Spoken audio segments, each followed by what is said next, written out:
大家好，我係 Kathy。最近多咗好多人生處於低潮或者轉變期嘅人嚟揾我哋做諮詢。咁有啲人呢係做開生意嘅，咁但係唔知點解呢，忽然之間生意差咗好多啦，用開嘅方法唔 work 啦。咁亦都有啲人呢突然之間發現另一半出軌要離婚啦。咁亦都有啲人呢係突然之間公司要轉型啦、裁員啦等等。咁所以今集呢，我好想拍一條影片俾大家呢，特別係處於一個人生迷惘期啦、轉變期嘅各位，咁同大家去分享翻呢，到底我哋可以有啲乜嘢心態轉換啦，又或者行動上面呢，有啲乜嘢可以改變嘅。咁首先開始之前呢，麻煩大家俾我呢條影片一個讚好啦，同埋訂閱我嘅頻道啦，作為係你對於我嘅支持，咁亦都係話俾 YouTube 嘅演算法聽，你中意聽呢一類型嘅題目，咁佢就會推送更加多相關嘅內容俾你嘅。咁首先呢，講開低潮啦，咁我哋可以用中國嘅五行去睇啦。咁大家知道我唔係一個術數師傅啦，咁但係點解我會同大家講五行呢？咁就係因為呢，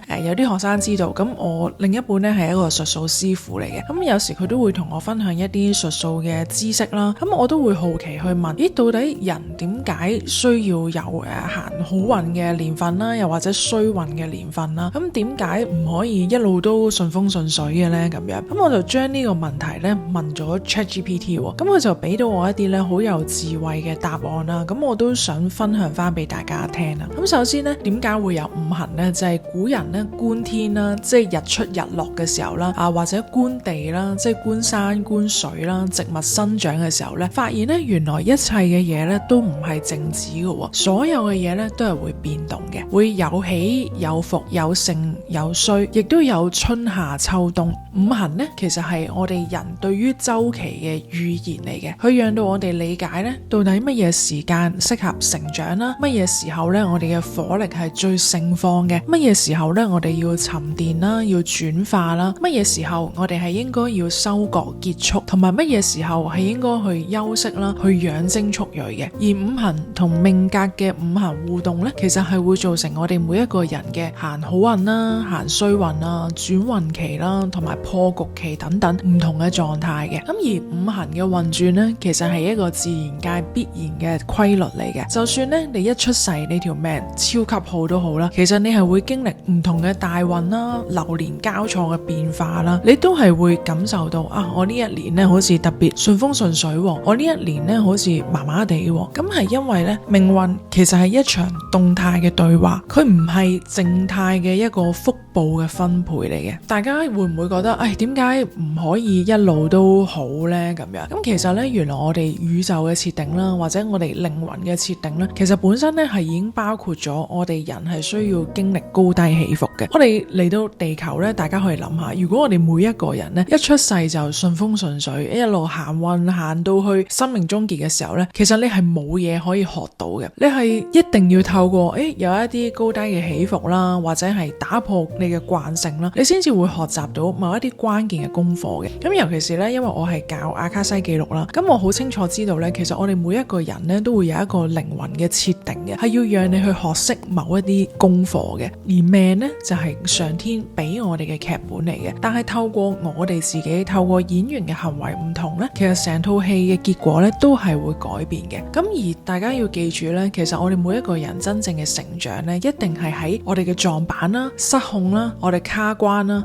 以前做開嘅嘢唔 work 嘅時候呢先出現嘅。咁所以點解咁多人呢喺我哋生命唔好嘅周期嘅時候呢，我哋先至會去返教會啦，或者去學佛啦，又或者係接觸身心靈啦。其實就係因為個宇宙呢有嘢想我哋去學啊。咁而我哋知道咗呢一件事之後呢，我哋就會冇咁難受，因為你會好明白，原來每一個人都會有一啲咁樣嘅時刻噶。就算我見到嗰個人好似順風順水，好似所有嘢都好運，原來佢背後都必然會經歷過呢一啲高低起伏，只不過係我哋未必去睇到嘅。咁可能去到呢一度呢，可能你會話Kathy 你咁樣講，但我身邊有一啲 friend 呢真係好好運噶。咁我想分享呢，最近有個學生同我講，咁佢就話佢有一個朋友呢，係表面上係其他人眼中嘅人生勝利組啦，所有嘢呢都係好好運嘅。咁但係呢，其實佢私底下呢，佢自殺過2次，但係冇乜人知道。佢成日都喺一個好抑鬱啦，好唔放鬆嘅狀態啦。咁甚至咧最近我有個同事同我講啦，咁佢就話咧啱啱有一個客人嚟咗做諮詢啦，咁佢唔係冇錢嘅，佢有幾千萬嘅身家，咁但係咧佢依然係處於一個好抑鬱啦、好痛苦嘅狀態。咁所以喺度我想同大家講，你見到人哋好好咧，唔代表人哋真係乜嘢問題都冇，只不過係對方未必將個問題去話俾你聽嘅啫。而另外我哋點樣可以去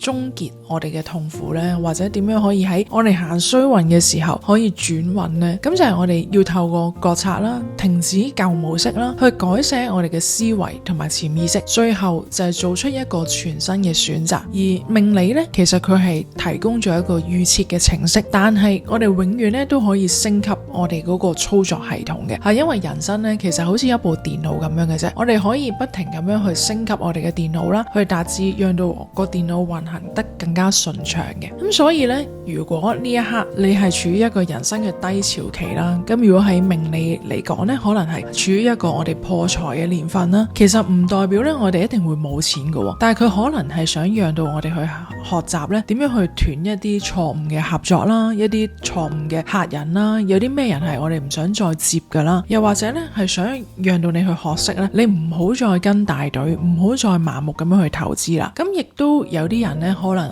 今年比較容易遇到一啲爛桃花啦。咁遇到爛桃花就唔代表你係一定要去遇到啦，又或者唔代表你一定會俾人玩啦。其實可能個天呢係想教你學識你點樣去止蝕啦，點樣去設定一個界線啦。因為如果你自己條界設定得好嘅話呢，就算有一個渣男買到身呢，其實佢都攞唔到你着數噶，係咪？即係你自己個盔甲，你着咗件盔甲，佢點樣可以攞你着數呢？咁而如果你今年呢係一個命中好重壓力嘅年份呢，其實可能係要你去學識，我係咪時候要改變我嘅工作模式呢？我係咪唔好一個人去撐晒所有嘢呢？係咪應該要去揾合作呢？我要卸除咗個控制欲，我要自己一個人控制晒成盤生意嘅可能係時候要你去揾一個可靠嘅新拍檔喎。咁所以呢，講到呢一度啦，咁大家呢可以去諗翻，而家如果你係宇宙啦，你係一個上天嘅主宰，你覺得佢俾你呢一刻行到呢一度有個咁樣嘅關卡，其實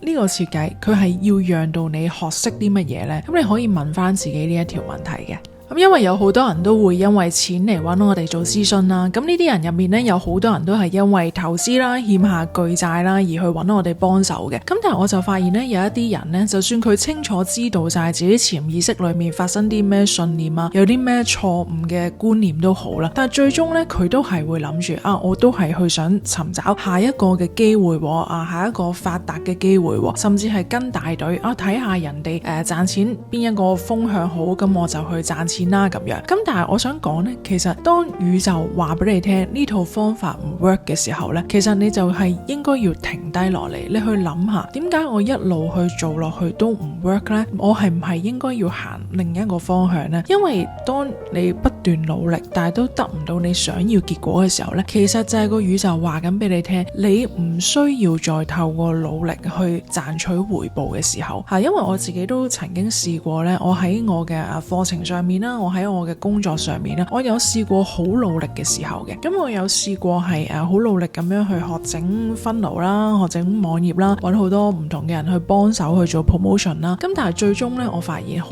神奇嘅一件事呢，就係當我唔用呢啲一切方法嘅時候啦 ，free flow 嘅時候啦，咁我嘅生意係最好嘅。咁所以呢，我想話俾大家聽呢，其實你可以諗下，其實個宇宙嘅設計呢，係咪佢要我哋不斷咁樣去好忙碌啊，去做到成隻牛咁啊，要每一個人做到死嗰一日啊，好辛苦咁呢？定係其實佢想我哋每一個人都學識其實就係你放手 relax 啲嘢就會嚟。因為我發覺呢，而家好多時呢，我哋人呢，雖然係科技進步咗，但係我哋呢，好似人生呢越嚟越複雜啊！即係可能譬如做生意嘅，以前我哋出一個 IG post 出個 Facebook 就咁一張圖跟住一段字咁就有人買噶啦但係而家呢，你發覺我又要搞直播啦，又要拍影片啦，跟住又要搞funnel啦咁樣越嚟越忙噶，越嚟越多嘢噶，咁可能遲啲又唔止呢啲噶咯，仲有一啲其他嘅嘢。咁你有冇發覺，其實點解我哋要越嚟越忙呢？而呢啲嘢又係咪真係有用呢？當所有人都喺度做緊同一樣嘢嘅時候，咁到底呢樣嘢又係咪真係有用呢？定係你突圍而出，你做翻你自己嘅時候，嗰啲嘢先至會埋嚟呢？呢個係一個好值得反思嘅問題啦。咁而另一方面呢，有好多人呢都會有一段時間呢覺得迷失咗自我啦，唔知自己做緊啲咩啦，唔清楚下一步嘅方向啦。咁如果對於呢一類嘅人呢，咁我俾嘅建議就係，首先第一件事呢，你可以容許自己去撇嘅吓，因為我哋其實每一日呢，我哋都好努力去做人啦，又要翻工啦，放咗工有可能好多嘢去做啦。其實你已經係太努力同埋太過班緊，你容許自己有 hea 嘅時候，你人生當中好似頭先講五行，我哋每一個人嘅人生其實都應該係有一段時間係要休養生息嘅，容許自己撇，容許自己廢，因為當你撇到一個點嘅時候呢，你就會發覺我唔想再撇啦，我真係想行翻起身，我好想真係去揾一啲嘢嚟做。而其次呢，有好多人呢就話我唔知自己想要啲乜嘢，咁唔知自己想要啲咩呢，其實都唔緊要，咁你就由我唔想要啲乜嘢開始去諗吓，因為我哋諗自己唔想要啲乜嘢呢，我哋好容易諗嘅，但係我哋諗想要啲乜呢，就成日都答唔出嘅。咁如果唔想呢，例如係我唔想再日日翻工咁辛苦吓，咁你咪可以開始去諗一啲我點樣可以讓到自己活得更加自由啊？我想要嘅生活到底係點樣啊？又或者可能你會話我唔想再去符合其他人嘅期望去生活吓，又或者我唔想再喺一段好操控嘅關係裏面我唔想再我嘅情緒因為我嘅生意額或者係因為我股票賺定蝕去每一日影響我嘅情緒。咁首先所有嘢由你唔想要嘅嘢開始去諗，咁你會發覺呢個方向呢慢慢就會走出嚟嘅。咁而其次第三就係呢，因為我發覺好多人呢點解唔改變啦，冇動力啦，個原因就係佢諗得改變呢一件事呢太大，即係佢譬如佢一諗減肥啦，咁一嚟就話我要減10 kg 咁樣，咁但係其實你係可以諗呢，你減肥有一個好簡單嘅動作開始，可能係我平時食開蛋糕嘅，咁我咪唔食蛋糕咯，但係我照食甜嘢，可能轉為食生果啦，可能係一個好簡單一個習慣嘅改變呢，去慢慢開始呢一件事。我哋成日都話呢，慢慢嚟